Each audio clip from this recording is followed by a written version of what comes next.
आप सभी का मेरे YouTube चैनल में स्वागत है। टीचिंग एग्ज़ाम विथ रमा में पहले चैनल को लाइक शेयर एंड सब्सक्राइब अवश्य कर दें। फिर वीडियो को हम अपना शुरू करते हैं।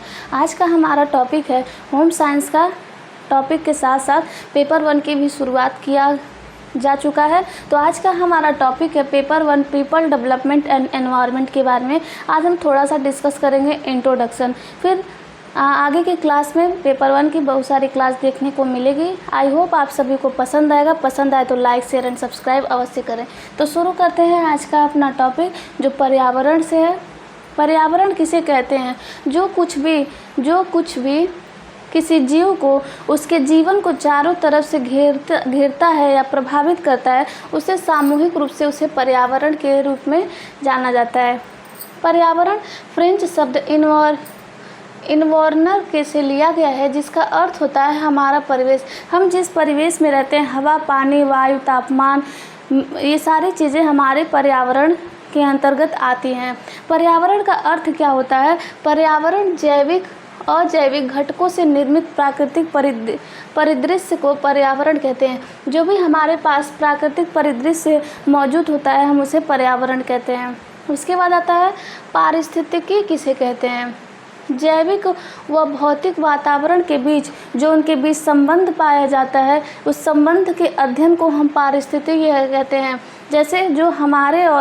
जैसे हमारे आसपास मनुष्य हैं, जीव जंतु हैं, पेड़ पौधे, उन सभी के बीच का जो संबंध का उनके संबंधों के बीच का अध्ययन जो होता है, उसे पारिस्थितिकी कहते हैं। फिर आता है जैव मंडल। पृथ्वी के जैविक घटक को जैव मंडल बोलते हैं, जिसमें स्थल मंडल आता है, जल मंडल, वायुमंडल शामिल होता है।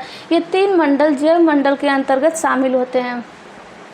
फिर आता है आवास क्या है? आवास एक ऐसा साधन है जिसमें सभी परिस्थितियाँ उपलब्ध होती हैं जो मनुष्य के लिए आवश्यक होती हैं। वे सारी चीज़ें उपलब्ध होती हैं जो किसी जीव के जीवित रहने के लिए आवश्यक होता है। हमें जीवित रहने के लिए जो कुछ भी होता है वो सभी कुछ उपलब्ध होता है, तो उसे आवास कहते हैं। फिर आता है पारिस्थितिकी तंत्र किसे कहते हैं? किसी जैव मंडल के जैविक घटक या अजैविक घटकों के अंतर संबंधों से निर्मित संरचनात्मक व क्रियात्मक इकाई को पारिस्थितिक तंत्र कहा जाता है। फिर आता है पर्यावरण के दो घटक होते हैं, जैविक घटक और अजैविक घटक। अजैविक घटक क्या होता है? इन घटकों में पर्यावरण के वे सभी भौतिक व रासायनिक घटक शामिल होते हैं जो पारिस्थितिक तंत्र को प्रभावित करती है। अजैविक घटक सभी जीवों के जीवन के लिए एक महत्वपूर्ण भूमिका निभाती है। उदाहरण मिट्टी, हवा, जल, तापमान, ये सारे अजैविक घटक में आते हैं। फिर आता है जैविक घटक क्या होता है? इन सभी के अंदर सभी जीवित प्राणी आते हैं। सभी घटक शामिल होते हैं जो किसी अन्य जीव को प्रभावित करते हैं या पारिस्थितिक तंत्र को आकार देते हैं। इसके अंतर्गत आता है जानवर, कवक, बैक्टीरिया और मनुष्य इत्यादि। फिर आता है पर्यावरण के 4 घटक हैं। पर्यावरण के 4 घटक हैं। आता है जल, स्थल मंडल, जल मंडल, वायुमंडल। यह ठोस क्रस्ट और पृथ्वी की कठोर परत होती है जिसे स्थल मंडल कहते हैं। यह चट्टानों व खनिजों से बना जो पार्ट होता है वो स्थल मंडल कहलाता है। मिट्टी की एक पतली परत से ढका रहता है। यह पृथ्वी का लगभग 29% हिस्सा होता है। यह मुख्य रूप से पौधे और जानवरों को जीवित जीवों से बना होता है।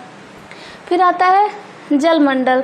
जलमंडल के क्षेत्र को जलमंडल कहते हैं। इसमें नदी, झील, समुद्र इत्यादि शामिल होते हैं। यह सभी जीवित जीवों के लिए आवश्यक होता है। जल के बिना मनुष्य का जीवन कल्पना ही नहीं कर सकता। फिर मानव उपयोग के लिए केवल 1% से कम जल संसाधन उपलब्ध हैं। वायुमंडल, इसमें कई गैस, धूल, जल, वाष्प होते हैं। वातावरण में परिवर्तन से लेकर के मौसम और जलवायु में परिवर्तन का जिम्मेदार वायुमंडल होता है। वायुमंडल के भी विभिन्न परत होते हैं, क्षोभ मंडल, समताप मंडल, मध्य मंडल व थर्मोस्फीयर। इन सभी चीज़ का डिटेल डिस्कशन हम अपने अगले वीडियो में करेंगे। आज के लिए बस इतना ही। आई होप आप सभी को पसंद आया होगा। पसंद आए तो लाइक शेयर एंड सब्सक्राइब अवश्य करिएगा। मिलते हैं फिर इसके अगले वीडियो में, इसके अगले लेक्चर के साथ।